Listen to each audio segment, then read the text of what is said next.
Hello बच्चों। आप सभी का मैं Himanshu Janginiya Root of Learning channel पर स्वागत करता हूं।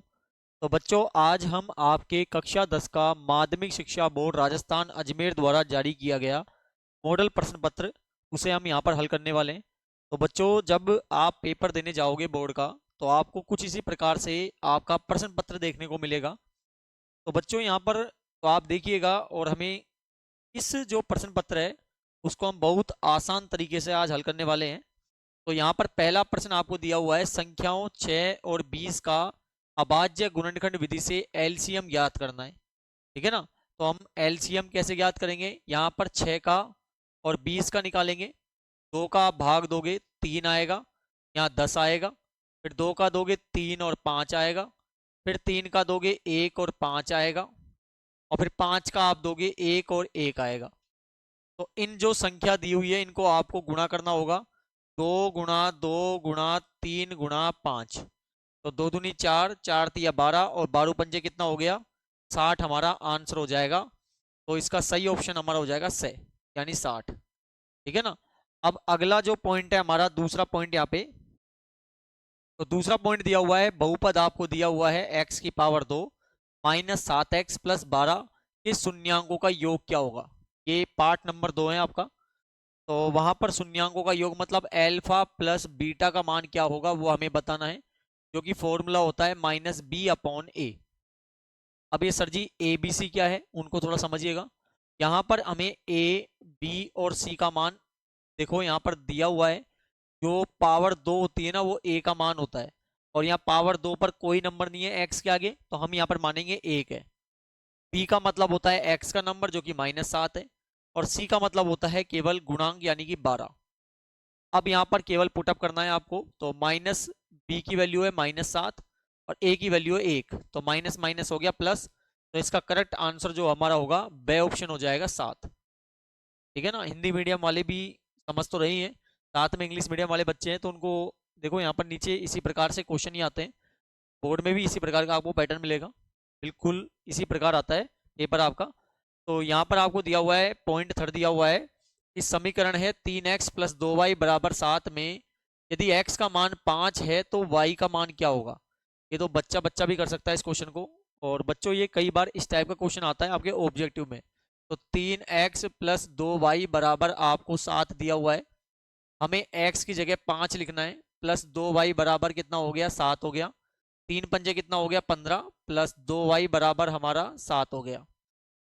अब हम क्या करेंगे, नंबर को भेज देंगे यहाँ पर, तो प्लस किस में हो जाएगा, माइनस में हो जाएगा। तो 2y बराबर हो गया हमारे पास -8। y को बाहर कर दो, गुणा चल जाएगा भाग में। तो y का आंसर कितना आ जाएगा, -4 आ जाएगा। तो यहाँ पर जो y का मान होगा वो हमारा सही ऑप्शन हो जाएगा -4। ठीक है ना।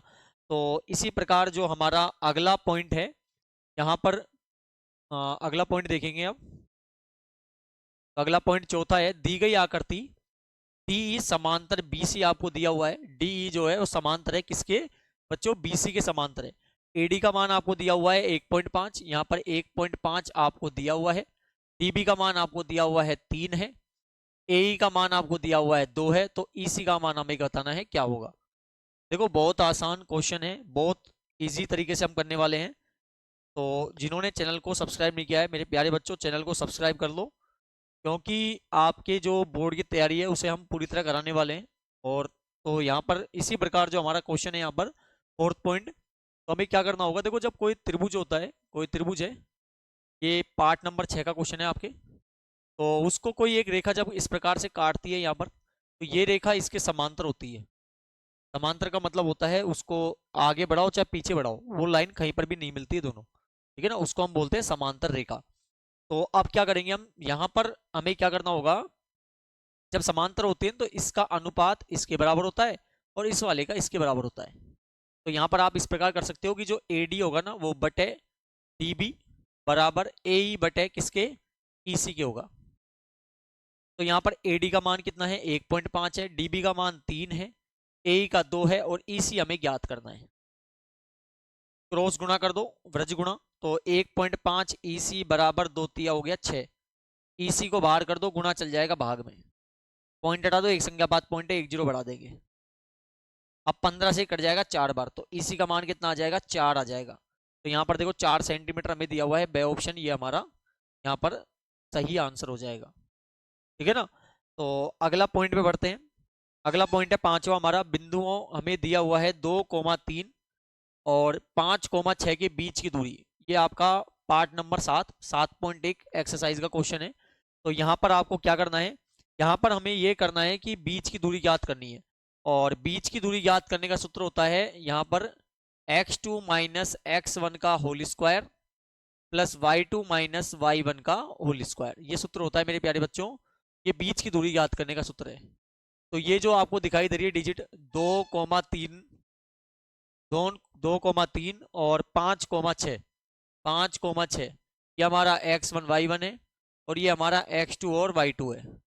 हमें सूत्र में लगाना पड़ेगा, क्योंकि सूत्र हमें दिया हुआ है x2 माइनस x1 का होल स्क्वायर, तो x2 हमारा 5 माइनस 2 का होल स्क्वायर और y2 माइनस y1 का होल स्क्वायर। तो यहाँ पर 3 का स्क्वायर हो गया और यहाँ पर भी 3 का स्क्वायर हो गया, 3 तिया 9 हो गया और 3 तिया 9 हो गया, तो कितना आ गया, 18 हमारे पास आ गया।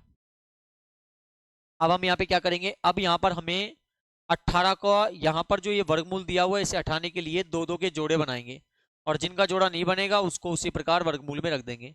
इसका जोड़ा बन गया तो यहाँ 3 निकल जाएगा, और इसका नहीं बना तो इसको हम इसी प्रकार अंदर में रख देंगे। तो यहाँ इसका जो आंसर हो गया वो हमारा हो जाएगा 3√2। ठीक है ना, क्या हो जाएगा, 3√2 हो जाएगा, यानी बे ऑप्शन हमारा करेक्ट हो जाएगा। तो इस प्रकार हमको यहाँ पर करने हैं क्वेश्चन, इसी प्रकार से करने हैं। तो अगला पॉइंट पे बढ़ते हैं।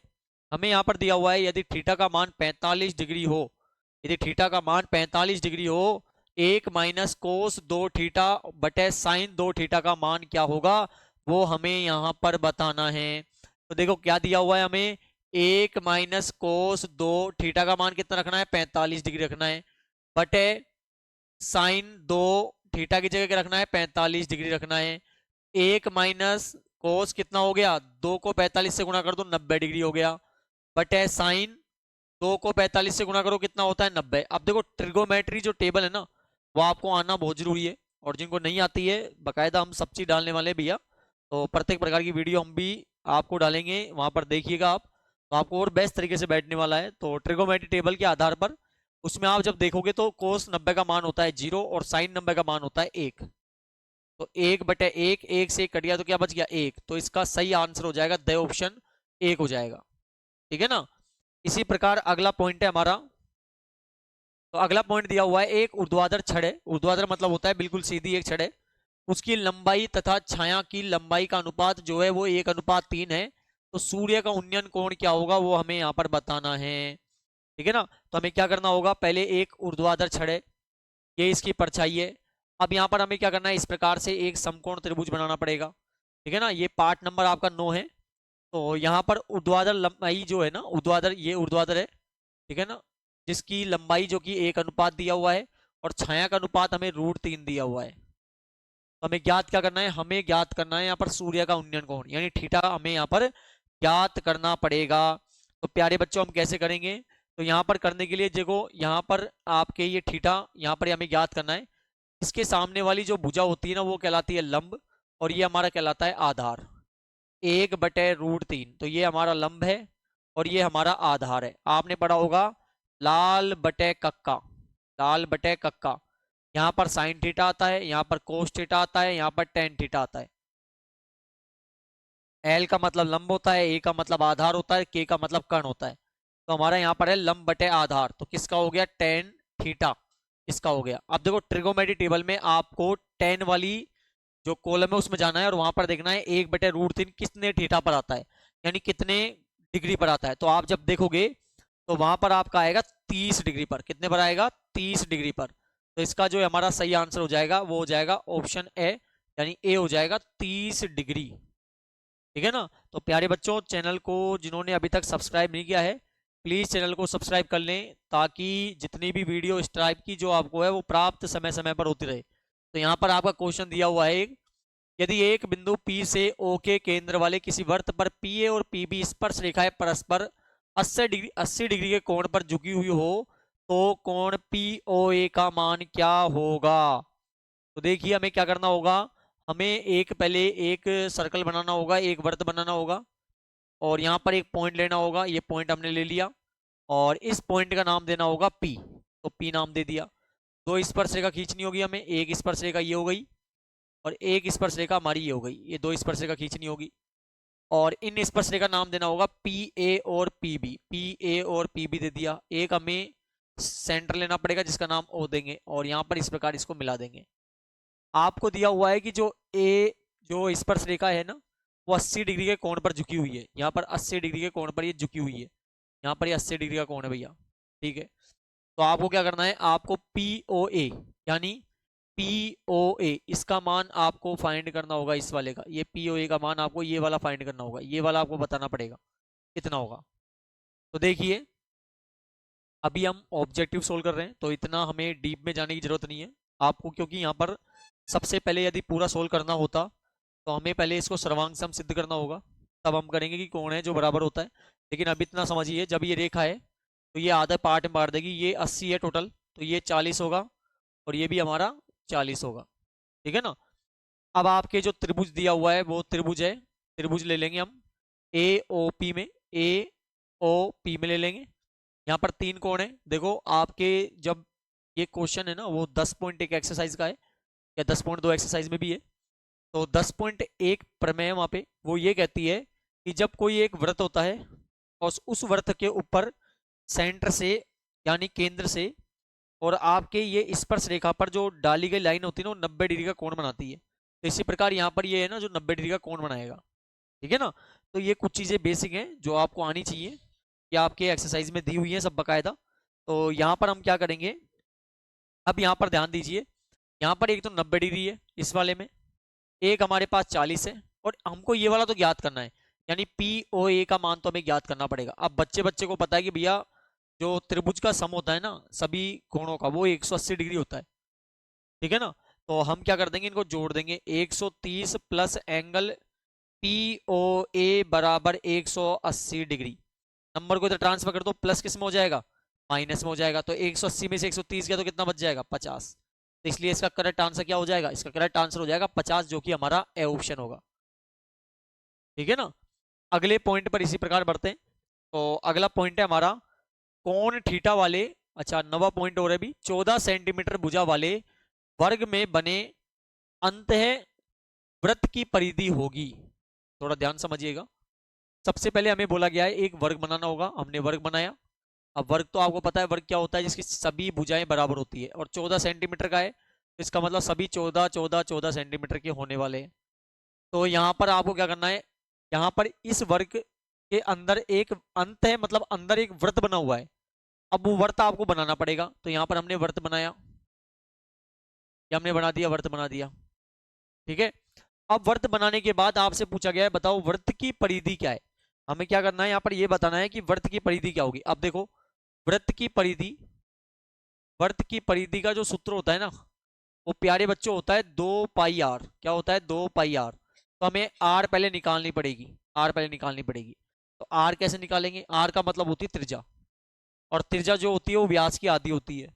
अब देखो यहाँ से जो ये सेंटर होता है और यहाँ से लेकर यहाँ तक की जो लाइन है ना वो कहलाती है व्यास। इसका मतलब जो व्यास होगा वो कितना हो गया, 14 हो गया। तो व्यास हमारा हो गया 14 और त्रिज्या क्या होती है, व्यास की आधी। तो इसका आधा कर दो, कितना आ गया, 7 आ गया। तो 2 गुणा पाई का मान 22/7 गुणा आर का मतलब त्रिज्या 7, 7 से 7 कट गया तो 44 हमारा आंसर आ गया। तो 44 सेंटीमीटर होगा, जो कि हमारा सही ऑप्शन हो जाएगा बे, यानी बी ऑप्शन हो जाएगा। उम्मीद करता हूँ बेहतर बैठ रहा होगा प्यारे बच्चों। तो फिर अगले क्वेश्चन पे हम बढ़ते हैं। तो कमेंट कर दीजिएगा, थोड़ा समझ भी आ रहा है तो बिल्कुल करिए और बताइए आपको किस प्रकार आपको समझ आ रहा है। तो यहाँ पर आपको दिया हुआ है कोण थीटा वाले त्रिज्यखंड के संगत चाप की लंबाई। देखो त्रिज्यखंड क्या होता है थोड़ा बता दूं आपको बेसिक रूप से। यहाँ पर एक सर्कल होगा, एक वृत्त होगा और इस वृत्त में आपने इस प्रकार का जो फिगर दिखता है ना ये वाला, ये कहलाता है त्रिज्यखंड। और चाप होता है वो यहाँ से लेकर और यहाँ तक की जो ये है ना ये कहलाता है चाप। तो हमें क्या करना है, चाप की लंबाई बतानी है। चाप की लंबाई का सूत्र होता है πr बटे 180 डिग्री। अब इसमें ढूंढिए, देखो 2 से ये कट गया तो 90 बच गया। अब बटे में 90 तो आता ही नहीं है तो ये तो कैंसिल हो गया। ये काटोगे तो 45 बचेगा, ये तो वैसे कैंसिल हो गया। इसी प्रकार यहाँ पर ये काटोगे तो 360 आएगा, तो ये भी कैंसिल हो गया। अब बचा ये, तो इसी को काटोगे कितना आएगा 180 डिग्री। तो देखो पाई आर थीटा बटे 180 डिग्री, तो ये हमारा सूत्र हो जाएगा, बी ऑप्शन हो जाएगा, इसका बे वाला आंसर हो जाएगा। ठीक है ना। अगले पॉइंट में बढ़ते हैं। अगला हमें दिया हुआ है यहाँ पर 11वां है, घन के एक पृष्ठ का परिमाप हमें दिया हुआ है और वो दिया हुआ है 28 सेंटीमीटर। तो घन का आयतन क्या होगा। देखो जब घन के एक पृष्ठ की बात कर रहा है ना परिमाप के, सुनिएगा क्या बोला गया है, घन के एक पृष्ठ का, एक पृष्ठ का परिमाप, एक पृष्ठ का परिमाप। मेरे प्यारे बच्चों इसका सूत्र जो होगा ना वो 4 गुना भुजा होगा। ध्यान रख लीजिएगा क्या होगा, 4 गुना भुजा। और यदि एक पृष्ठ ना बोलता तो हमारा हो जाता 12 गुना भुजा, क्योंकि घन की 12, आप यदि कमरा काउंट करके देख लो, वैसे कमरा जो हमारे होते हैं ना, जो हमारा रूम होता है वो एक घनाभ के आकार का होता है, क्योंकि घन और घनाभ में ये अंतर है कि घन की लंबाई चौड़ाई ऊंचाई बराबर होती है। बाकी जब घनाभ की बात करते हैं तो तीनों ही या तो अलग होगी या दो कोई अलग होगी। तो इस प्रकार तो घन के एक पृष्ठ का परिमाप क्या होता है, 4 गुना भुजा होता है। और ये ऐसे प्रश्न है बच्चों आपकी बुक में नहीं दिए हुए, साइलेंट रूप से आते हैं, बेसिक आपका ज्ञान लिया जाता है इनसे। ठीक है ना। तो यहाँ पर हमें घन के एक पृष्ठ का परिमाप दिया हुआ है 28 सेंटीमीटर है और 4 गुना भुजा। पहले हमें भुजा ज्ञात करेंगे, तो भुजा को आप बाहर कर दो, गुना हमारा चल जाएगा भाग में, तो 28 बटे 4 हो गया। और जब आप भाग दोगे तो कितना आएगा, 7 सेंटीमीटर हमारे पास यहाँ पर आ गई भुजा। लेकिन ज्ञात क्या करना है हमें, घन का आयतन, घन का आयतन ज्ञात करना है। अब घन का आयतन क्या होता है, घन का जो आयतन होता है, घन का आयतन जो होता है वो होता है मेरे प्यारे बच्चों भुजा की पावर 3। क्या होता है, भुजा की पावर 3। और यहाँ पर हमें जो भुजा दी हुई है वो 7 दी हुई है, तो 7 को हम 3 बार गुणा कर देंगे, तो 7 7 49 और 49 गुणा 7 कर दो, 7 नाम 63, 7 चौके 28 और 6 कितना हो गया 43, 34 सॉरी, तो 343 हो जाएगा। और एक बात ध्यान रखना है, सेंटीमीटर और आयतन निकालोगे तो पावर 3 आएगी, तो कितना हो गया 343 सेंटीमीटर पावर 3। तो देखो कहां पर है, यहाँ पर है क्या, बिल्कुल है, तो ये हमारा आंसर हो जाएगा ए।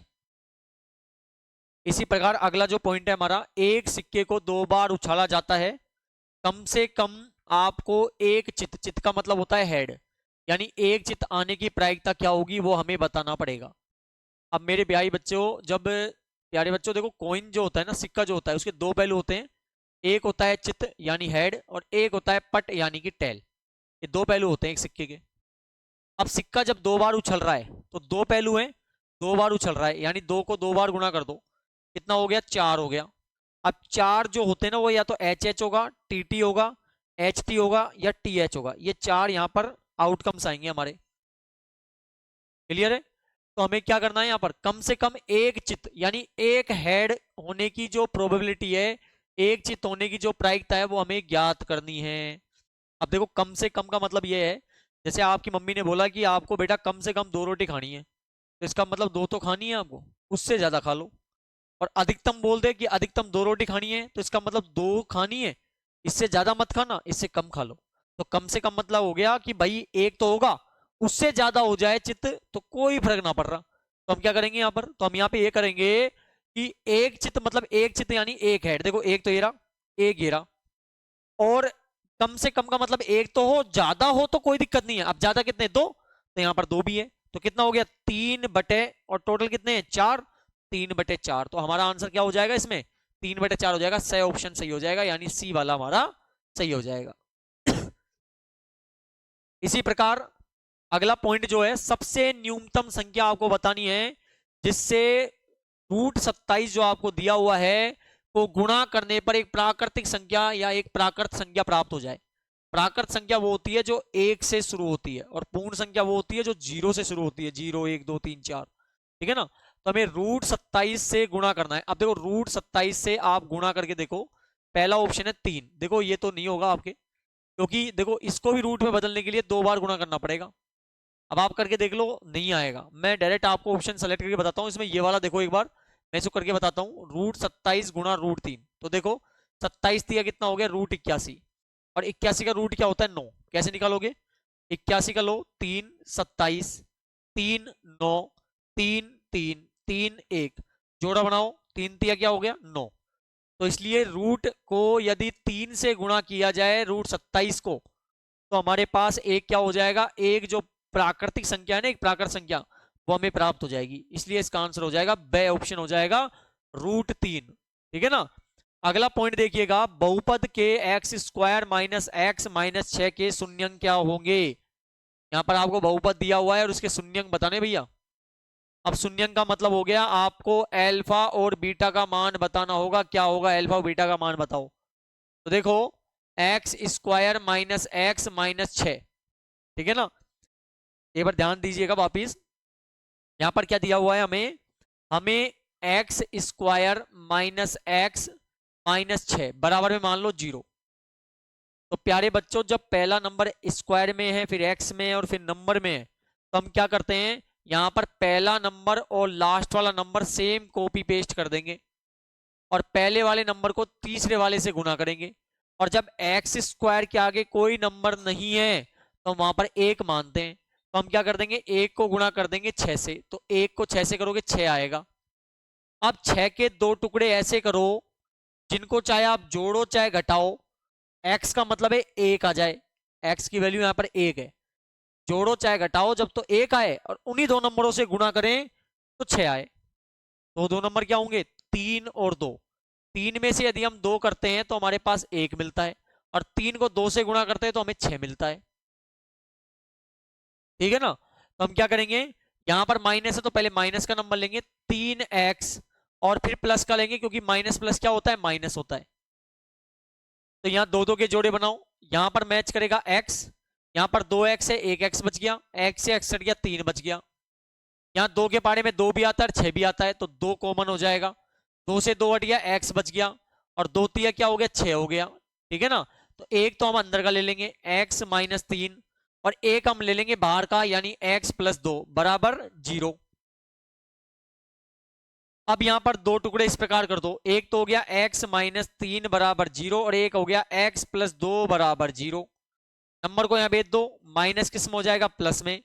नंबर को यहां पर भेज दो, प्लस किस में हो जाएगा, माइनस में। तो हमारा आंसर क्या होगा, 3 कोमा माइनस 2। अब यहां पे देखो कहीं पर है क्या, बिल्कुल है, सही ऑप्शन है हमारा 3 कोमा माइनस 2। तो इस प्रकार ये क्वेश्चन भी हमारा कंप्लीट हो गया है।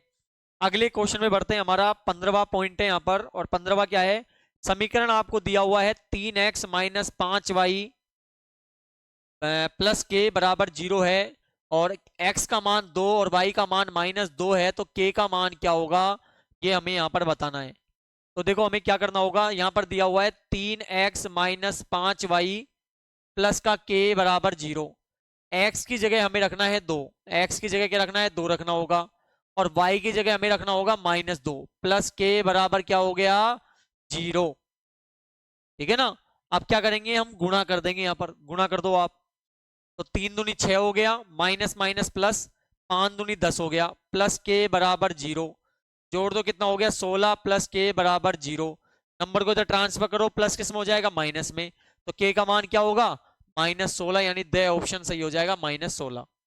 तो बच्चों हमारा जो अगला पॉइंट है यहाँ पर, एडी और पीएम त्रिभुज एबीसी और पीक्यूआर की क्रम से माध्यिकाएं हैं, जबकि त्रिभुज एबीसी यहाँ पर समरूप है त्रिभुज पीक्यूआर के। और यदि ए बी का अनुपात पी क्यू से 3:5 है तो ए डी और पी एम का क्या अनुपात होगा। तो सबसे पहले हमें क्या करना पड़ेगा, त्रिभुज बनाने पड़ेंगे। एक तो हम बनाएंगे ए बी सी, एक त्रिभुज बनाएंगे ए बी सी और एक त्रिभुज बनाएंगे हम P Q R. P Q R दो माध्यिकाएं हैं, एक तो ए डी है, ए डी कर देंगे और एक हमारा पी एम है तो उसको पी एम कर देंगे। ठीक है ना। अब यहाँ पे क्या दिया हुआ है कि जो ए बी और पी क्यू का अनुपात है वो दिया हुआ है, ए बी कितना है 3 है और ये 5 है। और साथ में आपको लिखा हुआ है कि जो त्रिभुज ए बी सी है वो समरूप है त्रिभुज पी क्यू आर के। वो समरूप है किसके, पी क्यू आर के। ठीक है ना।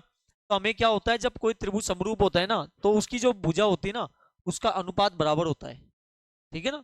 तो यहाँ पर क्या है, हमें अभी इतना प्रूफ नहीं करना है, हमें डायरेक्ट ऑप्शन निकालने हैं। तो हम क्या करेंगे, यहाँ पर जैसे इसको समरूप किया हुआ है ना समरूप, ऐसे हमें एक त्रिभुज हम ये लेंगे, एक तो ले लेंगे ए बी डी, समरूप कर देंगे त्रिभुज किसके, पी क्यू एम के। ये देखो पूरा 16 आपको देखना है तो हम बकायदा पूरी वीडियो अपन बनाएंगे जब आपको बहुत बेटर तरीके से यहाँ पे बैठने वाला है। तो हम क्या करेंगे, यहाँ पर इस प्रकार हम कर देंगे तो इनकी जो भुजा का अनुपात है ना वो बराबर होता है। जैसे हमें यहाँ पर देखो ए बी बटे पी क्यू होगा, बराबर होगा ए बी बटे पी क्यू किसके बराबर होगा, बी डी बटे क्यू एम के, और साथ में ए डी बटे पी एम के। ये आपने चैप्टर नंबर 6 में पढ़ा होगा, ठीक है ना। तो यहां पर ए बी बटे पी क्यू का मान, अब देखो हमें जो चाहिए वो हमें चाहिए यहां पर ए डी और पी एम का, ए डी और पी एम का चाहिए। अब इसको तो हमें साथ में रखना पड़ेगा क्योंकि इसका मान हमें दिया हुआ है। तो ए बी बटे पी क्यू बराबर होगा ए डी बटे किसके, पी एम के, ठीक है ना। अब ए बी बटे पी क्यू कितना है, ए डी बटे पी क्यू हमें दिया हुआ है, ए बी बटे पी क्यू 3/5, और ए डी बटे पी एम का मान हमें ज्ञात करना है, ठीक है ना। हम क्या करेंगे यहां पर, अब यहां पर जो हम करेंगे तो यहां पर ये करेंगे कि क्रॉस मल्टीप्लाई कर देंगे, यानी ब्रज गुणा कर देंगे। तो 3 को पीएम से करेंगे 3 पीएम आएगा, और 5 को एडी से करेंगे 5 एडी आएगा। अब यहां पर ये होगा कि जो पीएम है, देखो यहां पर पीएम है, बटे में क्या आ जाएगा, एडी आ जाएगा। यहां पर 5 रहेगा और ये नंबर है जो गुणा में किस में आ जाएगा, भाग में। तो पीएम और जो एडी है इसका अनुपात क्या हो जाएगा, 5:3 हो जाएगा। यही हमें ज्ञात करना था। तो यहां पर करेक्ट ऑप्शन क्या हो जाएगा हमारा, ए ऑप्शन हो जाएगा, 5:3 हो जाएगा, ठीक है ना।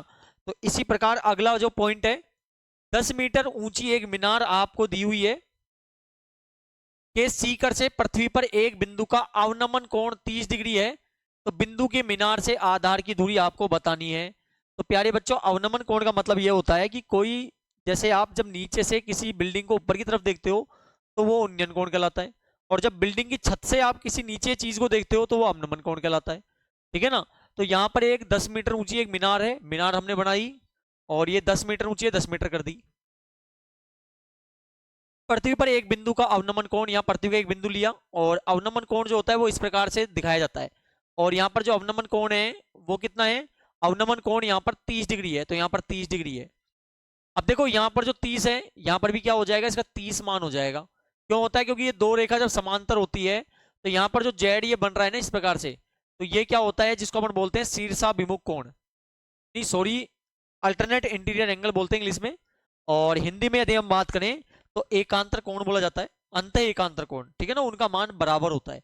यानी यहाँ पर ये 30 है तो ये भी 30 होगा। तो हमें ज्ञात क्या करना है, बिंदु के मीनार के आधार से दूरी ज्ञात करनी है, मतलब ये वाली हमें ज्ञात करनी है, ये एक्स का मान हमें ज्ञात करना है।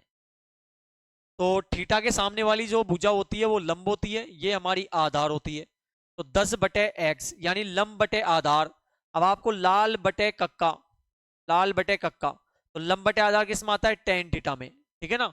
तो यहाँ पर टेन कितने डिग्री का, 30 डिग्री का, और टेन 30 का जो मान होता है ट्रिगोमेट्री टेबल में 1/√3 होता है। ब्रज गुणा आप यहाँ पे कर दो, कितना हो गया, x का मान हो गया 10√3 मीटर। तो इसका सही ऑप्शन क्या हो जाएगा, 10√3, देखो ए ऑप्शन हो जाएगा 10√3, ठीक है ना। इसी प्रकार अगला जो पॉइंट है आपका 15 पॉइंट है, एक ऊर्ध्वाधर खंबे की परछाई खंबे की ऊंचाई के बराबर है भैया। तो यहाँ पर क्या बोला गया है, एक ऊर्ध्वाधर मतलब होता है एक सीधा खंबा है और इसकी ये परछाई है। तो ऊर्ध्वाधर खंबे की परछाई खंबे की ऊंचाई के बराबर है। यदि खंबे की ऊंचाई h है तो परछाई भी क्या है, h है, ठीक है ना। तो सूर्य का उन्नयन कोण हमें बताना है, तो इस प्रकार हम बना देंगे। यहाँ पर ये जो थीटा का मान है नहीं आपको बताना है कितना आएगा। तो देखो वही यहाँ पर h/h यानी लंब बटे आधार यानी tan थीटा, ठीक है। तो h से h कट गया तो बच गया 1। अब ट्रिगोमेट्री टेबल में आप देखो tan थीटा के जो कॉलम होता है ना उसमें एक कितने डिग्री पर आता है, एक कितने डिग्री पर आता है, तो आप देखोगे तो वहां पर आएगा 45 डिग्री पर। ट्रिगोमेट्री टेबल में आपको 45 डिग्री पर आएगा। अगली नेक्स्ट वीडियो हम इसी पे बनाएंगे भैया, आपको ट्रिगोमेट्री टेबल, ट्रिगोमेट्री के जितने भी रेशियोज के अपन निकालते हैं फॉर्मूलेज, सब चीज करने वाले हैं, ठीक है ना। तो अगला जो पॉइंट है हमारा, तो प्यारे बच्चों कंप्लीट हो गया है हमारा पूरा। यहाँ पे अभी जो ऑब्जेक्टिव क्वेश्चन है, जो कि हमारे 15 ऑब्जेक्टिव क्वेश्चंस थे, वो हमने यहाँ पर कंप्लीट कर लिए हैं और मुझे पूरी उम्मीद है आपको समझ भी आए हैं। तो बच्चों अगला जो हमारा पार्ट होगा वो आपके ऑब्जेक्टिव साथ में वेरी शॉर्ट्स का होगा, फिर शॉर्ट का लेंगे और फिर जो लॉन्ग है उनको भी हम करने वाले हैं। तो 3-4 पार्ट में हम इस वीडियो को कंप्लीट करेंगे। तो उम्मीद है आपको समझ आया है, और जिन बच्चों ने अभी तक चैनल को सब्सक्राइब नहीं किया है जरूर चैनल को सब्सक्राइब करें, और हाँ दोस्तों तक जरूर शेयर करें ताकि उनको भी इसी प्रकार से समझ आए। तो बहुत बहुत धन्यवाद, मिलते हैं नेक्स्ट वीडियो में।